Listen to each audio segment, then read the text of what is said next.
So today our first presenter will be Professor Vivian Wu. She is an assistant professor here at SPPD, and her expertise is in healthcare economics and finance. Her research examines health plan and hospital price bargaining, the interaction between private insurance and Medicare program, and the effect of managed care, ownership type, and market competition on hospital costs and quality. And all of these things on the effects of patient outcomes and Medicare. So today she's going to be talking about Medicare payment reductions on patient outcomes. She got her doctoral degree and master's degree in health policy from Harvard University. And prior to coming to SPPD, she was a staff economist at the President's Council of Economic Advisors from 2000 to 2001. And she was a fellow at the Bing Center on Health Economics at RAND in 2009 to 2010. So she's going to start off and give us a little 10-minute summary of this paper that's an MDR working paper.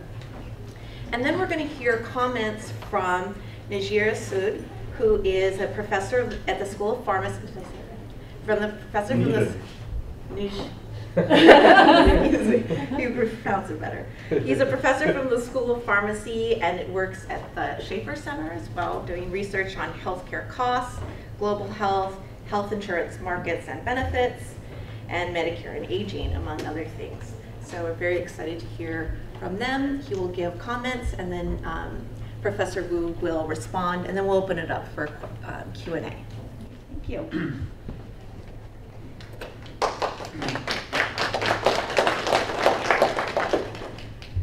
Okay.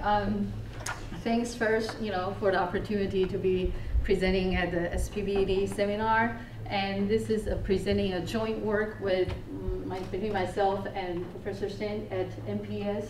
By the way, which doesn't stand for National Park Services. It's just a Navy school. And so, assume that most people have access to the working paper and have read the working paper, so that, I think I'm gonna use my time mostly talking about what's not on the paper. So I thought that I would just give a background in terms of the motivation and the background to highlight why this is an important issue. And then given that, methodology part and the data part, the validity part will be, under scrutiny by Niraj, I'll skip that part and perhaps to focus on the policy implications. So as we know that, Medicare is one of the most challenging public finance issues, with public debt being the number one and Medicare being the number two. And public debt, as you know, that right now accounts for about 70% of GDP, and it's estimated it's likely to reach 110% in 10 years, and about 190% of GDP in about 30 years. And Medicare, probably face a similar problem, and Medicare is probably contributing to the budget deficit issue. And so the following graph sort of shows you not a complete picture of the Medicare financing problem. And so, it has been cited most frequently as the Medicare trust fund going bankrupt. And so, in essence, it just means that the revenue that we collect from current workers as an earmarked payroll tax, the inflow does not meet the spending that we currently spend on the current Medicare beneficiary. So in about, slightly more than 10 years, that whatever that we collect and being a surplus in the past, and given what we pay, continue to collect right now, all of that will not be able to pay the current Medicare spending that we currently pay to providers and the drugs and everything. And so that just highlights that, most likely, in the future, that we are going to see debates about Medicare reform, and most of it will be about how we pay the providers. And so, Medicare, actually, in the past has been cut its provider payments, and that has been done as much as it can be done in the past. And currently, there are some future cuts that either is being instituted, or the president actually is talking about more cuts. So the healthcare reform law of 2010 actually instituted reduce a permanent payment cuts to providers, and they apply to hospitals and post-acute cares, and that's estimated to be about $233 billion in the next 10 years or so, and that's in the law, and that's going to take effect starting this coming fiscal year. And just 2 days ago, Obama proposed a plan to bridge the $3 trillion budget deficit gap in the next 10 years by $1.5 trillion savings from the current program spending cuts, with about half, 580 billion cuts coming out from Medicare, and then another 1.5 trillion from tax increases. So this is really a necessary path, but painful path to take. That we will have to talk about how we can change the payments, or reduce the payments to the providers. And in the newspaper, people often hear that the politician would say, we will cut the payments to the providers, but we will not cut the beneficiaries. So it won't be incurred as a cost to the beneficiaries. We'll just cut it on the providers. And so it seems like it would be a very safe or political savvy way to say that we'll just reduce the savings, and the cost will totally coming out from the providers. And so in essence, what I'm trying to do is just trying to understand the overall result of a Medicare payment cut. Okay, so just very roughly the effects of Medicare payment cut. So when the government cuts the payments to the providers, is it that just the providers will absorb the cut and it won't affect anybody else? Or obviously a lot of economists would think there will be a lot of behavioral responses such that the eventual instance might be on the beneficiaries, or even passed on to other people. And so the first issue is the cost shifting issue. It's really not about shifting costs, but payments. So when Medicare cut payments, providers, if they have the power, they can raise the payments that other private payers. So people who have Blue Cross Blue Shield or WellPoint, they might have to pay higher hospital payment as a result of Medicare cut. This is something what we call cost shifting. The other issue is cost cutting. So it could be that when Medicare reduces the payment, the providers are taking the hit, okay? And the third possibility is that what I call a quality dipping scenario, where the majority of the cut is shifted to the Medicare beneficiaries in the terms of lower quality. So in the sense that cost is reduced, but quality is also reduced. We need to worry about the trade-off between the cost saving that Medicare or the federal government has, and the higher mortality or worse quality that Medicare beneficiaries experience. Do providers have the option to just not do certain things for Medicare recipients? So can they say, we only do this particular type of procedure or function or drug for people who have private insurance? So legally, no. So they can't really turn away. If they are licensed, so if they have the Medicare contract, so they say, okay, we're gonna be a Medicare contractor. So they basically say we will take Medicare beneficiaries, and then they cannot say, okay, if you have a very lucrative DRG that has very high payment, then I'm gonna see you, and then if you have some very high cost HIVs and stuff, then I won't see you. Legally, they can't do that. But softly, there might be ways to softly turn away patients. Like they provide some medical care for a short stay, then they transfer to another hospital saying that we don't have the capability of treating this, so they can discharge the patients earlier. They can transfer to other hospitals, and they still get some of the payment, but without have to incur the very high full cost of treatment. Okay.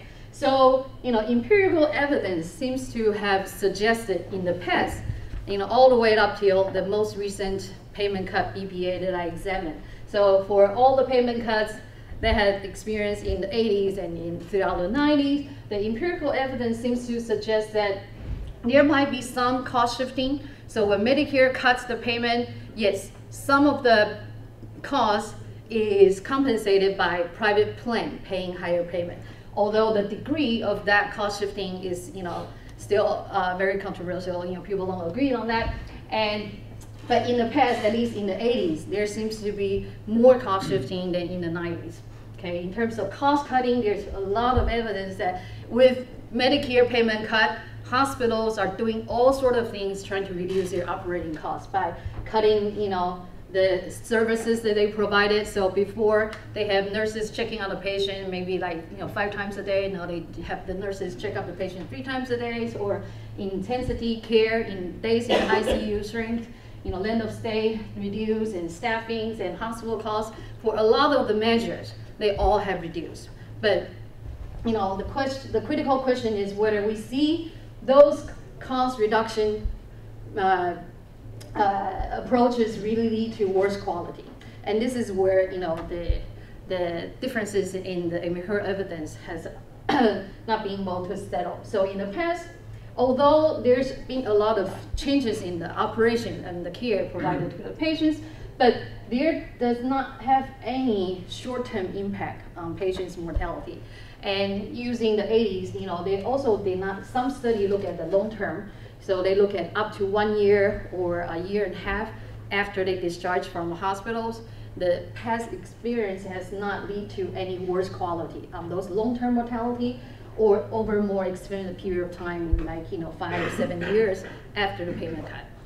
Okay, so it seems like prior to the most recent Balanced Budget Act cut, that cutting provider payment is a pretty easy and safe way to relieve the federal challenge, the fiscal pressure, so that they can cut a provider payment. The providers may become more efficient by cutting their costs, and some of the lower payment may be compensated by private plans, but the public doesn't know about it, so why should the politicians worry about it? And as long as it doesn't have an immediate impact on the quality, the politicians might continue to use it as an instrument, trying to at least balance the budget or relieve some of the fiscal pressure facing Medicare. Okay, so this is the motivation of my recent question. That is, given the environment in the 1990s, which is very, very different from what had, what the environment had been in the 80s and in the early 90s, that I kind of think that it may not be that the past, happy scenario of provider payment cut will continue to hold. So that when you cut a payment, you can't continuously cut it forever without having any consequences. And so for various reasons that I argue in the paper, it's important to look at this issue again in the late 1990s, and also to look at the long-term impact instead of focusing on the short-term impact. Okay, so the methodology part, I'm gonna try to skip it a little bit. So basically, this is a paper using some kind of instrumental variable approach, using the Policy Balanced Budget Act of 1997 as an exogenous instrument. So I try to calculate how much payment cut each hospital would experience given only the changes embedded in Balanced Budget Act, but I try to hold constant of all other components that hospital have control over. So in a sense, I'm trying to extract the exogenous change in payment that is due to the policy change only. And I use that as an instrument to predict that the revenue change as a result of Balanced Budget Act. And then I identify the hospital according to whether they experience large Balanced Budget Act cut versus small Balanced Budget Act cut. And then I follow these group of hospitals over an 11-year panel. So basically, I'm controlling for some fixed provider characteristics, such that if we think that although the policy is exogenous, or some might argue that it's not completely exogenous, that the degree of payment cut each hospital experience may not be exogenous because it's heavily influenced by the Medicare share. And so, we have some controls to control for the differences between the hospitals that might explain, some of their differences in outcome. And so, we have the fixed hospital characteristic, the control for the fixed hospital characteristic, and mostly it's, their ownership status probably won't change, and their providers payer mix, meaning how many percent are Medicare, how many percent are private, that probably, that roughly stays very similar. And so we control any other unobserved characteristic that is fixed over time. For some characteristics that's changed, we explicitly control it in the model, okay? So basically we're controlling for hospitals that has large cut and a small balanced budget at Medicare payment cut, and we compare how they behave before the payment cut and during the payment cut and after the payment cut, okay? And there are some concerns about hospitals not comparable to each other. I think we try to address that in our methodology. And then, there's some concern about the patients that get served at different hospitals might differ. And I think there's some arguments that, that probably would not be a major concern, okay? So the nice thing about balanced budget at cut is that it provides a little bit more exogenous payment cut than previous DRG cuts, okay? Sorry, what is DRG? I'm sorry, yeah, so DRG is a bundle payment per inpatient admission. So Medicare pays hospital a fixed price per admission by their diagnosis. So all the patients are categorized into about, it used to be 500, but now about 700 DRGs. And patients within the same DRG has only one fixed predetermined payment. Okay, so Medicare decides how much they pay for acute myocardial infarction. And they predetermine, say, $500,000. I mean, $5,000 per admission. So it doesn't matter how long the patient stay and how much treatment costs it incurs, they just pay a fixed payment. And that payment is constant roughly across hospital, although it varies by these components. So it varies by case mix, okay, and it varies by whether the hospital incur higher costs because of teaching, or they serve, a lot of low-income, underinsured patients, or they have patients that are high cost. So Medicare do pay them a little bit more for those conditions that are allowed, okay? And balanced budget act pretty much cuts this, the way they update the base payment, they cut this component, they cut this component, and they cut that component as well. And therefore, it generates some differences in the DRG payment across hospital, as well as the payment impact will come from, so the differences in the hospital's impact will vary by how much they can cut this or these parts as well, and would also vary by the share of Medicare patients they serve in the hospital. So okay. all three of those factors in the additional terms, those have to do with the composition or the type of patients at the hospital, so those are hospital specific? It depends on what the hospitals do. Okay, so if this is, so the first component is for teaching. So if a hospital is a major teaching hospital, then they have more residents, and they get additional payment according to how many residents they have per bed. Okay, and this is DISH. So this is according to the patient mix that the hospital see. So if they say have a lot of Medicaid patients, or people who are on Social Security, then they get additional payment according to how much more low-income patient that the hospital serves. So it's both the hospital characteristics, but it's, in a sense, it's operational. So the hospital can change whether they want to have more or less resident, they want to have more or less low-income people, to some degree. Okay. What about the length of the stay? How is that figured in? Length of stay is not figured in here, because this is just how the Medicare changed their payment to the hospital. And so, whether they see the patients longer or shorter stay, the Medicare impact remains fixed. So here I only simulate the Balanced Budget Act and how that changed the payment. Okay, so, without going too much detail, so I fixed the IME, DS, dish payment and outlier payment. So I fixed their component add-on at the pre-payment cut level, because I think to some extent those components can be subject to some degree of manipulation. So I fixed that. But what I changed is only the formula, how the Medicare changed their calculation of additional payment increments for the residents' bed. So basically, I calculate the effect due to the change in the payment formula, but I hold constant of those behavioral components that affects the residents or the low-income populations or the high-cost patients constant at the pre-cut level.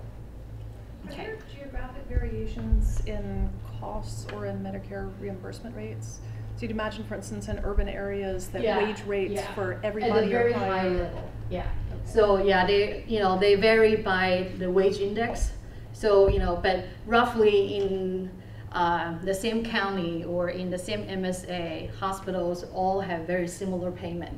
That only varies by those hospital-specific components.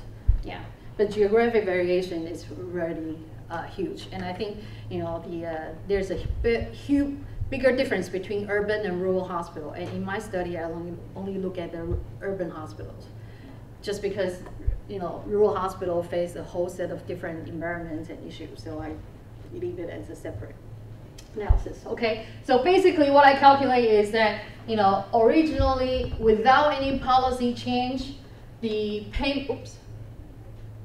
payment would have gone up by that, and with BBA, payment became this, holding all the behavioral components at the 96 level, and I calculate the cumulative effect of Balanced Budget Act. So whatever the cut happened in 98, 99, 2000, I added up. So I calculated the cumulative cut at the hospital, as a result of Balanced Budget Act, and I categorize them according to the first stage, using that simulation to instrument for the actual change in Medicare payment, and I categorize them into different group of hospitals that experience large impact, medium impact, and small impact, and I follow them over 3 years. And so data is assembled from many sources, and the results shows that pretty much that, so this is the main result, and I'm gonna stop pretty soon. Okay, so this is showing the pre-period, and this is during BBA cut, and this is post-BBA cut.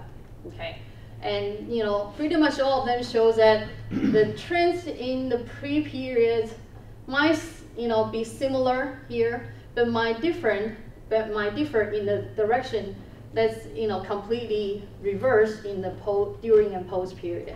Okay, in the in-hospital mortality rate, we don't see a substantial difference, and as we look at the longer term post-discharge, the differences between the mortality rate sort of diverge.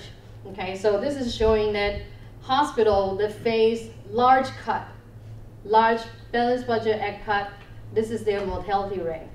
And this is hospital that face small Balanced Budget Act cut, and then their mortality rate has improved quite dramatically. Okay, so relative to this small cut hospital, which is what I think is the reference group, then the large cut hospital probably would look somewhat like this, but now they look like that. Okay, and then according to my specification, I sort of attribute that to what happened in this period due to Balanced Budget Act cut. Okay, so depending on whether you think the methodology is robust, I either find an association of the differences in mortality rate by Balanced Budget Act cut, or I find maybe a causal effect of the differences in mortality rate as a result of the Balanced Budget Act cut. Okay, so here are the results that you can find from the paper, and basically, implies the elasticity of about -0.4. So for every 10% revenue cut, it translates to about 4% worse quality in the patient's outcome. Okay, so in summary, it just shows that this is probably the first study that finds a long-term adverse effect.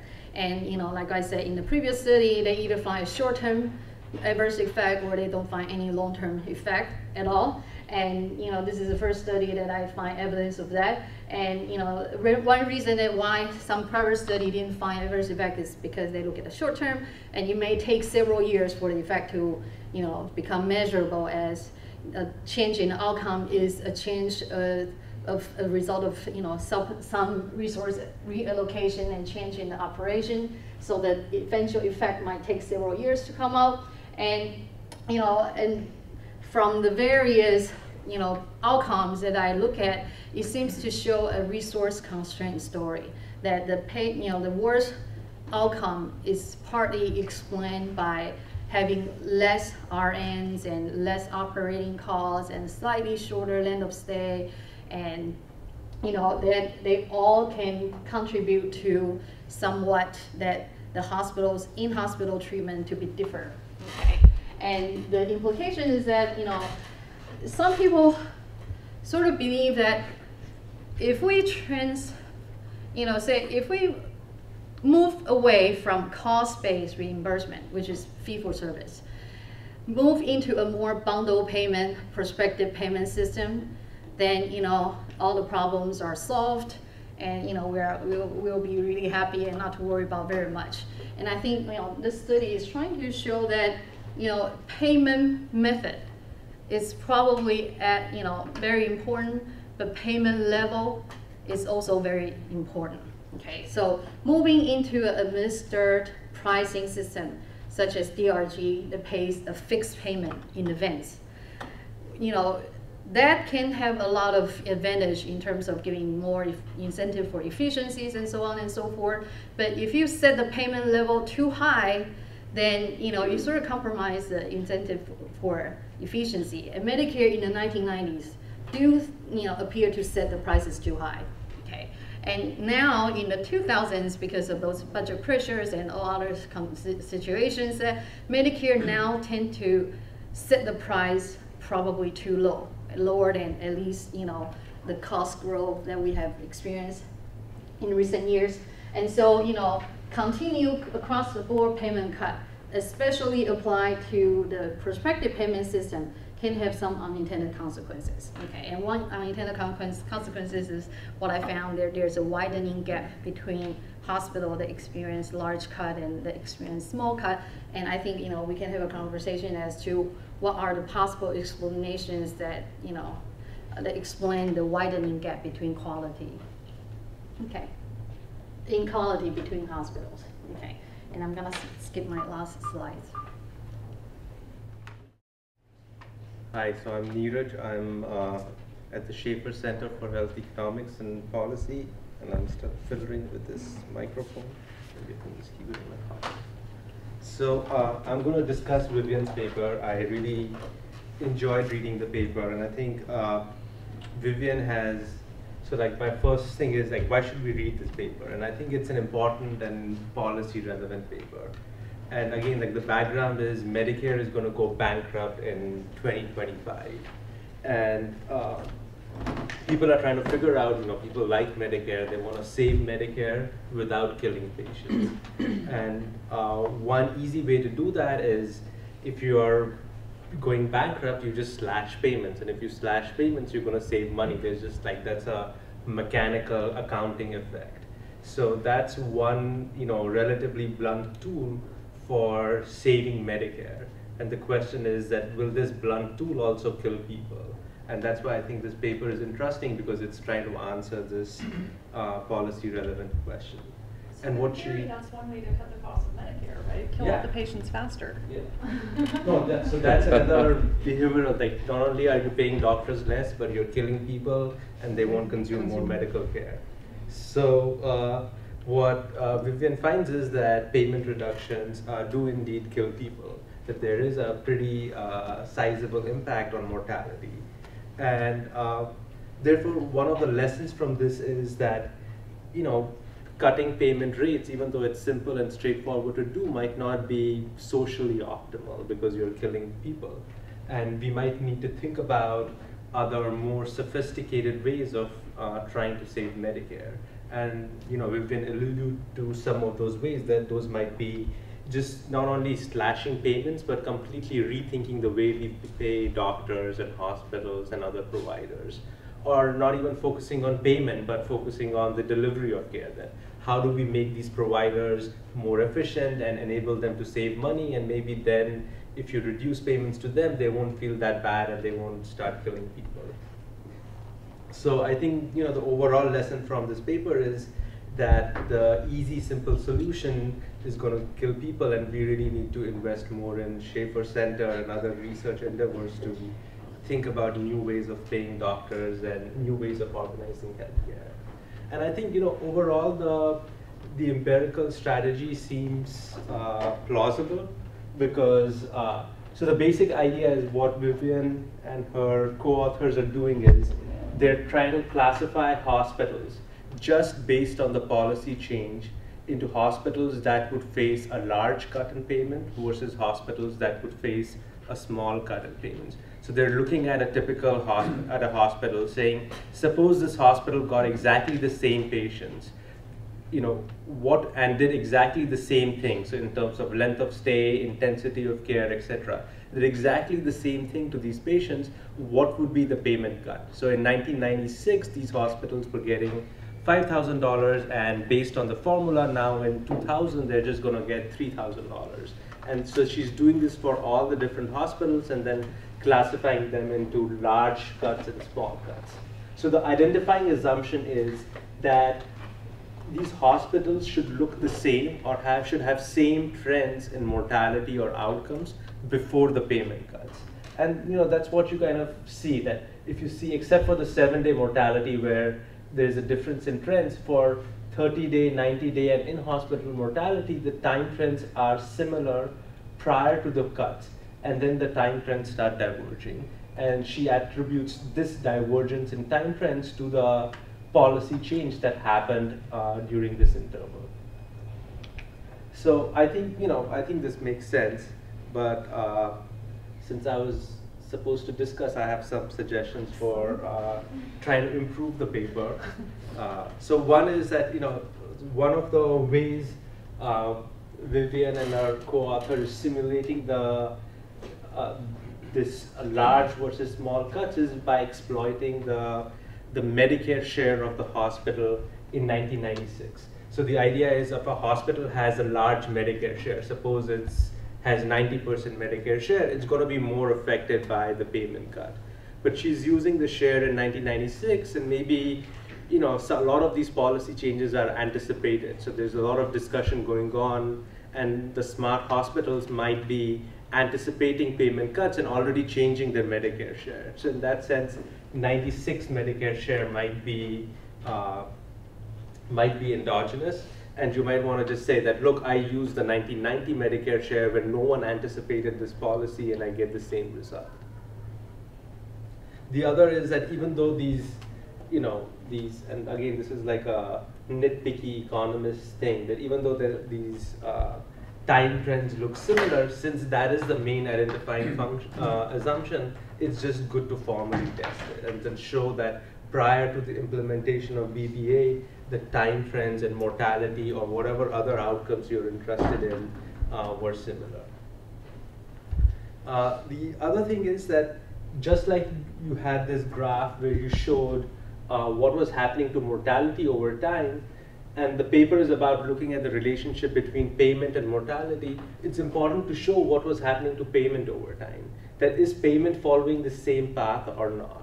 So you want to see that larger hospitals actually experienced a decline in payment, and it was temporarily correlated with mortality.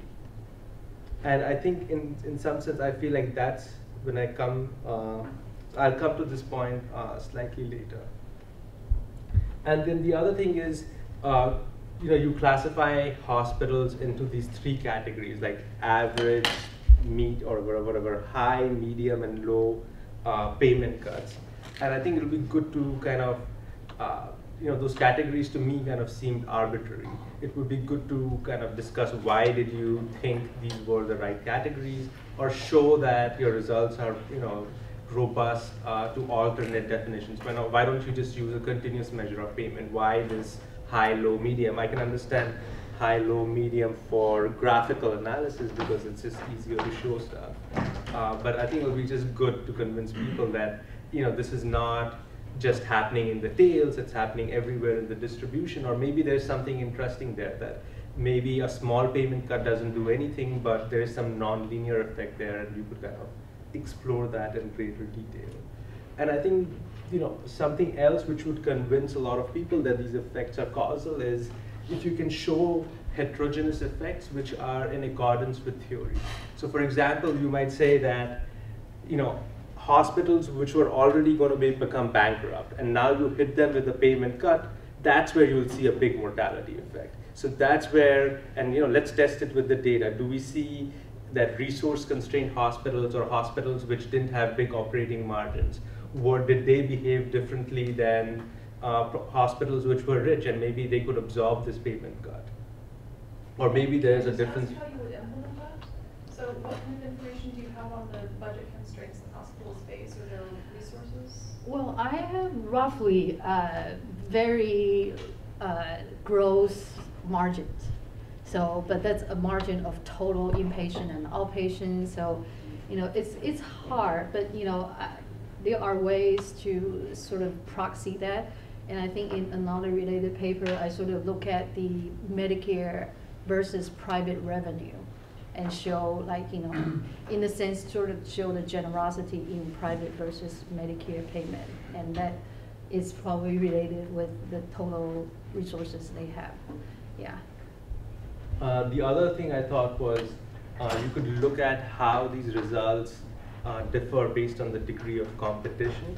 And in some sense, because if you think about this, why are hospitals doing things which are killing patients, especially when they're competing with other hospitals? So if you're facing a lot of competition, maybe you really find ways to become more efficient when you face a payment cut. Because you know that if you kill patients, you're going to get a bad rep in the market, and all your patients are going to go to the adjoining hospital. So I think just kind of trying to understand how these effects are different in different markets rather than just one uniform effect across the entire market would just kind of add a more nuanced story. And again, like a lot of the policy discussion with healthcare reform was on this Dartmouth Atlas, or geographic variation in healthcare costs, right? So the people believe that there are some areas where they're spending a lot of money on hospital care, but there's no effect on mortality or outcomes. So now if in these areas you're cutting payments, that should be a great thing, because there should be some fat in the system and you should not see any effect on mortality. So again, I think it will be interesting if you can try that, and if you find that, I think that adds more credibility to your paper, and if you don't find that, then it makes your paper more interesting, and you can pick a fight with those guys. Could competition have the other effect, though? Yes. I mean, if they decide basically it's not worth taking care of Medicare patients because the reimbursements are so low, they want to provide really terrible care for Medicare patients to scare them all off to the other hospitals, so they mostly take care of private? At least my impression is that Medicare is very important. It's the old people who are in the hospital. So there's no way you can kind of ignore the Medicare market and be a successful hospital. Yeah. Yeah, I think a lot of people say that given all those Medicare cuts, the hospital can simply do all kinds of stuff to turn away Medicare patients. But I think surprisingly enough that if I look at the 11-year or even extended to early 90s, that the percent of Medicare and percent of private remain very, very constant. And so I think it's probably a very hard thing to do, to just turn away patients and just provide them terrible care to scare them away. I think they do that at a margin. So the percentage change is like 3 to 4%, but it's very hard to do it. Just dump completely half of your Medicare patients and stuff. They can do it on the margin. Yeah. I think one of the issues is how does a patient select, in this case, if you're talking about hospitals for Medicare. So especially if you're elderly, you get sick, you call 911, you wind up in an ambulance, and they basically go to whatever the closest place is that can handle your case, you then tend to stay there. And so I'm not sure that there's that much competition in the market at that point, because basically it's what you can get the patient to and so that they survive, versus who has better outcomes. And so I think one of the things that you would need to evaluate is how many patients are actually selecting where they're getting treatment versus how many are just winding up there because the doctor that they're seeing goes to that hospital or that's where the ambulance went. Okay. So in response to that, I think the condition that we select is AMI, and so it's pretty time sensitive. So I think there's probably less patient selection issue that actually works in favor of our finding, so that there's less patient sorting in anticipation of what I think would happen to that hospital. So the differences in the outcome that we see is probably as a result of payment cut.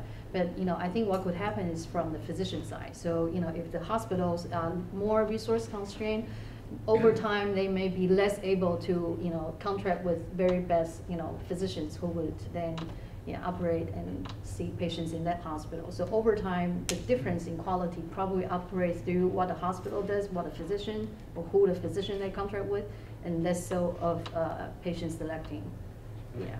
Well, one thing that you may also find is an association or a correlation between the income of the patient and their health outcome. And that may come from people who can't afford as much, maybe don't select doctors that are as good because they can't afford them. And those doctors tend to be associated with the less quality health centers, and then you can see a poor outcome. But how you could pull that out of the data, I'm not sure, because that's a very difficult statistical thing to come up with.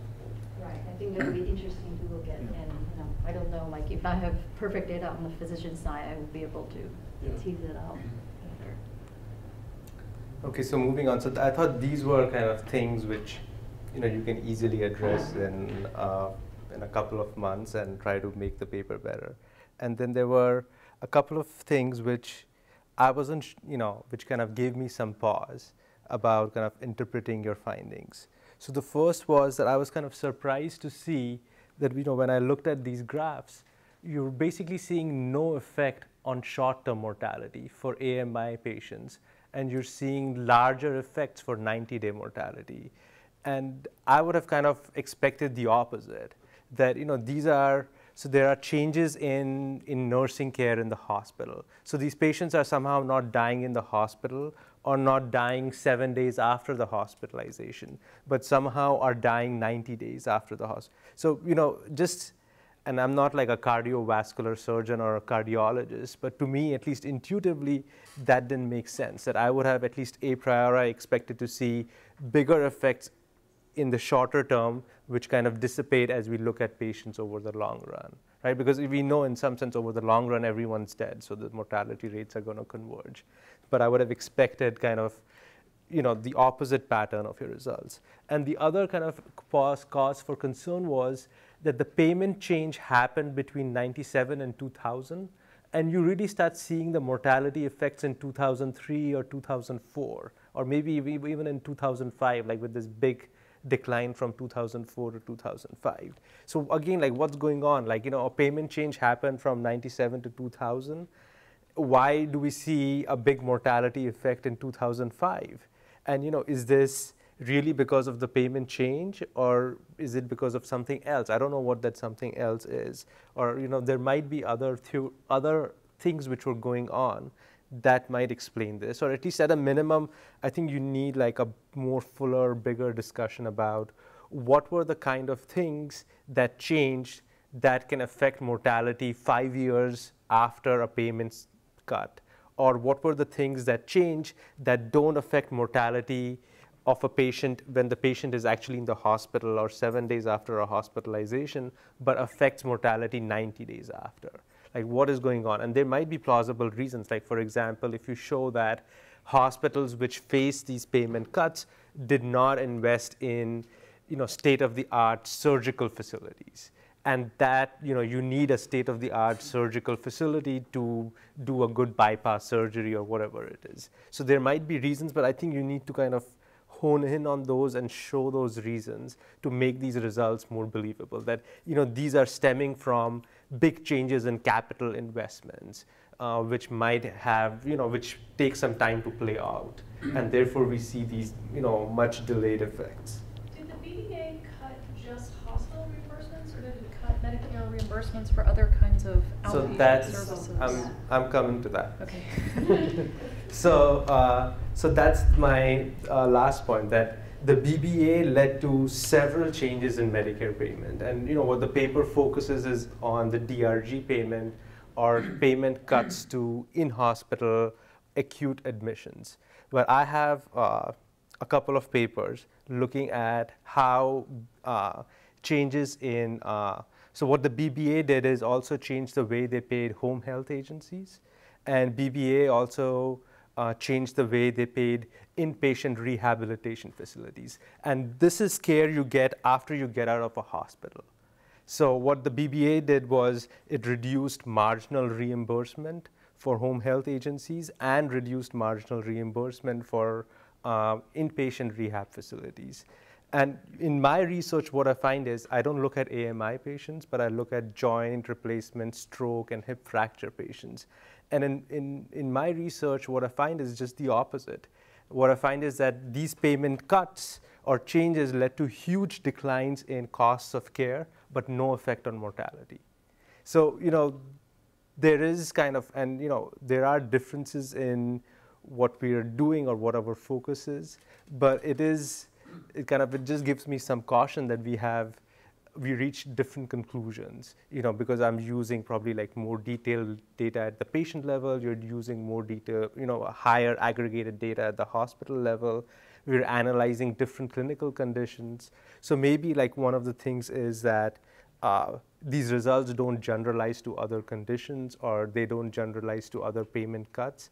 And I think just having a more fuller discussion, especially citing my papers, would be great. All right, thank you. Since I also spend most of my time at Schaefer Center and I see Niraj a lot, I'm going to say that he has great and excellent comments. I'm going to try to do my best to address them. But let me perhaps turn to the audience and see if you have additional comments, and if not, I'll spend probably 10-15 minutes to respond to some of them that I might have, some additional analysis that I have looked at. Okay, so my experience in this area is two resources. One is I have about a 30-year friend who's been a director of nursing for a long time and has moved back and forth between all sorts of facilities. And the other is I had a relative who suffered a perforated colon in mid-June, who has racked up about $600,000 or $700,000 in expenses since then. And so my comments are based sort of on this. First is, in terms of whether mortality is increasing or decreasing, I think one of the things that I would look at is what's happening in other countries. Because from what I've seen is there's actually a degradation in healthcare.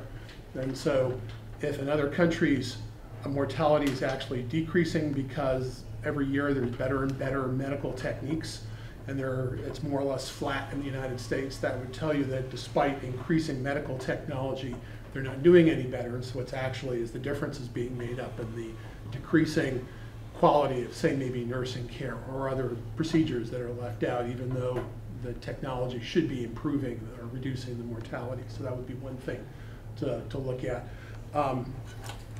So the things that I see are, among others, to increase their costs, their profits. What they do is they select who is available, or who can be or is eligible for certain types of health care. And so, for instance, for acute physical rehabilitation, one hospital said one of my relative was too weak, the other one said that she was too strong. And so what we realized is neither one wanted an 85-year-old woman because it would take too much effort. And what they wanted was a 30-something accident victim or some other sort of thing, because they could put more people into their facility they could manage more people with less effort. So this is how they actually shave pennies on things. And so you can't have it both ways from two different facilities. In terms of, she's been in a skilled nursing facility for about 60 days, and what we see among others is, even though people are supposedly quote qualified, that their experience is very low, and these people tend to be very, very new and green, and so they constantly are making mistakes over and over again, and so you apply that across a large number of people, and I think you'd see increasing mortality. As an example, there was a woman who was in her, there are 2 beds to a room. She was in there for almost 90 days. She had fallen. She went through all sorts of procedures. She went home and died of a heart attack 4 days later. So she was in first the hospital and then in a skilled nursing facility for almost 3 months, and no one picked up that she had a heart condition, and they spent all this money on her. And so to me, that was just extremely perverse. I've also seen, in terms of nursing facilities, from my friend who was a DON, that they basically, as an example, as patients who had no family, and especially had problems with Alzheimer's or other cognitive problems, they would leave in diapers for, say, 1 diaper a day rather than the required, say, 4 to 6 changes a day that you're supposed to have. For someone who's incontinent because they have dementia and no family members, they can't complain to anyone. They would clean them all up when the Joint Commission came through, and then they would go back to basically sitting in filth for the rest of their time. And they figured that, because she did the budget, they were saving maybe $500,000 to $700,000 a year. That was about 10 or 15 years ago that was going on in the early 90s. Mortality, healthcare in other countries. I talked about the hospitals. And so I think that was pretty much it. Okay, great. So I think, I'm going to combine what you said with neurologist comment. Okay, so, what I'm going to respond to are primarily, what happened. Okay, so, in terms of, formally testing the time trend, I think we can do that. And I think, I think I probably did it when I started with, that's why, I want to include it at that time. If I look at from 95, there's no differences in the time trend, but it's only, a couple of years. And the problem of extending it to much earlier is because the data sources are kept in a completely different questionnaires and the data management system. So I don't want to run the risk of having to extract data from completely 2 different systems, and there's some discrepancy in terms of how they report the data. So using a more consistent data source, the time trends are similar. And the reason why we use a category versus a continuous variables is primarily that I think it's easier to show the differences with the largest cut and the smallest cut. And also we worry about the nonlinear relationship between payment cuts and the effect on outcome. And nonetheless, we did run a continuous variable, and it is significant using the continuous variable.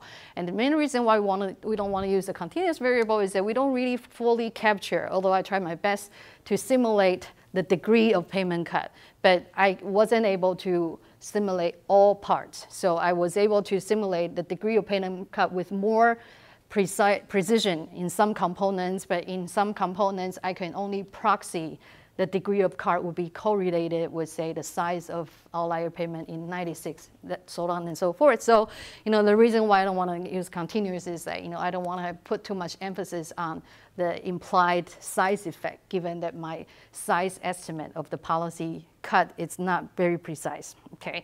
And I think these are all very, very good comments. And, on a related paper where I look at sort of the budget constraints on the hospital, and, so the snapshot of the finding is that if I combine what I find on this paper and on the other paper is that, hospitals facing large cut are also the hospitals that have less market power to raise prices. So what happened in the large cut hospital is that they get a huge cut from Medicare, but they aren't able to raise their private revenues. And compared to those hospitals that has small Medicare cut, they were also in a better competitive they also have a more market power in terms of raising their prices to the private payers. So I think part of the reason is that perhaps the resources and the ability to generate, budgets or revenues from multiple payers allow the differences to even diverge more than just the Medicare payment cut alone. Okay, and I think this one, is definitely what I wanted to do because I'm always interested in studying competition, and it's interestingly just roughly large cut hospital, they are in a market that's less competitive. Okay, whereas the small cut hospital, they are in the hospital that has higher level of competition, and there's a lot of problem that a competition measure may be endogenous with the revenues, with the outcomes, and therefore it's hard to have a nice paper.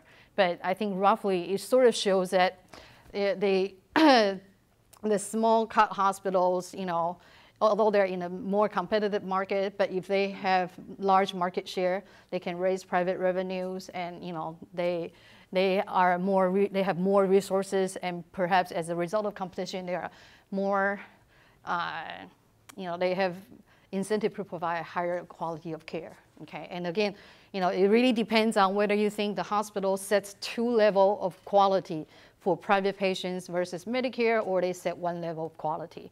And so if you think that they set one level of quality, competition would affect the private quality, which would in turn affect the Medicare quality. So this issue gets more complicated, but I'm very interested in looking at how that affects the both sides of the market and how the quality are joined or separated by payer. And this is really interesting. I think I'm gonna try to do that. Okay, some additional concerns. So the main issues are what happened in the post-BBA period. And in terms of the Medicare payment in the post-BBA period, there are several legislations that happened, since 2001 and 2005.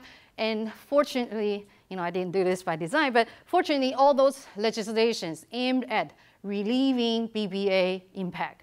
So they all aim at raising Medicare payment. So I'm assuming that the adverse effect that I've observed on Medicare patients is a result of payment cut, not so much of all those payment raises in the 2001 to 2005 post period, assuming that more payment probably won't hurt patients. So although I can simulate some policy effect in the post period, they are all pretty much aimed at raising Medicare payment. But that actually Okay. raises more questions about sort of the length of time that you see this, because if they cut the payments and then they go back and reinstate them to higher levels, something else must be going on to get this big longer term drop off. Yeah, and so the question is like, why, why does it take so long? And is it just inpatient care that's affected, or is it the post-acute care that is also affected? And I think, so just trying to get at it, I look at the changes in the kind of treatment that AMI patients get. It's a proxy of, what's really going on in terms of care they get in the hospital. And it seems to show that most of the differences in mortality rate is driven by people who receive CABG, not so much of other treatments. And so in a sense, it sort of shows that, CABG is a very intensive treatment. It takes like 7, 8 hours for the whole operation, and it takes a lot of the teamwork from the hospital. Hospital have dedicated surgical teams. The anesthesiologists and just the surgical nurses, and they have to have a lot of experience in teamwork with the surgeons. And CABG itself is very, very intensive in terms of the investments in technology and personnel. So it somehow suggested that it's probably affecting that part of the hospital investment, although I don't have the technology-specific investment, but I'm interested in looking at how the treatment's affected as a result of changes in hospital care. And I actually think that the results are expected. If the hospital cut their somehow inputs into the patient treatment, we would expect more differences on the longer run than in the short-term mortality rate. Because assume that, patients don't die right away. Most of the people don't die within hospital. About, 20% of the AMI patients die. You can say that's high or low. But, assume that whatever the hospital do to the patients, don't kill patients right away. But it sets up the tone of how well the patients would be, sort of sets up the path for recovery. And if that's the case, we probably would expect whatever they do to the patients would affect the long-term outcome, much more so than the short-term outcome. Because in terms of the in-hospital mortality rate, assuming the patients don't die right away, but they can die at the margin of like 7 weeks or 7 days or so, they can discharge the patient earlier so that they die after discharge. And we see a little bit of that. Length of stay declined, much more so in the large cut hospital. So I think the graph shows that in-hospital mortality rate, we really don't see something. 7-day mortality rate, we see some difference, but not very large. And a lot of the effects is on the long term. And I asked a surgeon about what he thinks that the inpatient care would be affecting the long-term outcome of a CABG patient, just for CABG. And he said it's pretty much what you do in the hospital that matters. They think that what they do in the post-acute care or in the rehab, unless they get infection, whatever is being done, the quality of the surgery really predicts their long-term survival. But that's based on, that's what the surgeons say. Yeah, so I should probably ask someone else. Yeah, but so anyway, I think, there's a lot that I'm interested in doing, especially, it takes several years and it's, what's happening after patients are discharged. So I'm really interested in looking at, how the inpatient cut as well as the post-acute cut compare and how they come, together will affect the overall treatment and outcomes for Medicare patients. Okay, so one of my questions was, do you know how the patients came into the hospitals? So you don't know if they were transferred or if they're brought by ambulance or they came themselves? I think we probably can identify. So, the graph that you see is aggregated from patient level data. But, yes, we do look at the patient level data. And I think we can identify. If I remember it correctly, I think more than 50% of the patients are brought to the hospital by ambulance. Yeah. So we hope that the ones so if we extracted, didn't transfer from, but even though they're I know that they are not transferred from other hospital.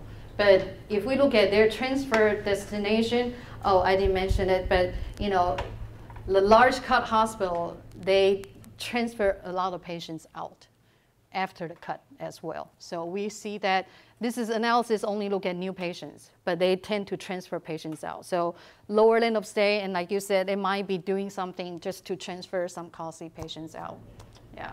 Or that they can no longer afford to provide certain services. Or they can, they can do it, right? So we used to do a lot of CABG, but now, we can't do as much because the surgeon cut back their hours, or we can, update our technology, yeah. And then the other thing was kind of in similar that, we're not going to purposely let people die at, certain way. Right. But the other kind of option on the other side is going in the way of services that have high reimbursement rates. So now we're going to open up an imaging center rather than have cardiovascular specialties. So go into the high payment areas, something like that, right? Right. So, heart attack is one of the very high payment areas. So before the cut, I think all the hospitals are trying their best to attract the AMI patients. And now with the cut, I think it's probably still relatively profitable. So, yeah.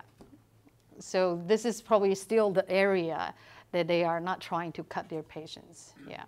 But relative to private patients, I think they're substituting on the margin. As I said, about 4 to 5% Medicare patients are substituted for the private patients, but they can't do that because I think overall there's a resource constraint story, so they can substitute in terms of percentage, but the overall patient volume and Medicare MI volume decline more on those large cut hospitals. So it's showing much more of a resource constraint story. Okay. Yeah, go ahead. How do you control for changing demographic in terms of age, and then also how sick the patients are? So in other words, if you're looking at data 10 or 15 years ago, that might be a significantly different population from today. So given all I control for age, gender, and I think race, ethnicity, and there are some Charleston score. And so it's a measure of comorbidity. So taking into account of the number of diseases they have and a little bit of the severity, but although I think it's mostly based on demographics. So, at the patient level, so, at the first step, we extract the patient level data, we control for those explicit observable differences among the patients. So the outcomes are sort of risk adjusted. Yeah. Something else you also might look at as to why you have the jobs in the graph would be also what kind of mergers and acquisitions were going on during that time. And there are also, I think you mentioned it, I can't remember when the nursing law was passed in California, but there were numbers of legislations at the state level. And so those might account also for variations in the mortality rate. Okay, great, yeah. I think since the late 1990s, mergers and acquisitions among hospitals have reduced a lot, but I think there's continue a wave of consolidation through forming hospital systems, more hospital adjoining systems. So that might be a way of thinking the differences of joining the systems will benefit from, sort of or they've changed sharing the the resources. They've changed their patient mix. In other words, as the hospitals, as they change the things that they're going after in terms of what's their patient, their demographic. Right. So like, along the line of whether they are now changing the DRGs they are treating, in a sense that they are treating only more profitable DRGs. Okay, great. All right, thank you all very much. Appreciate your spending the whole time with us.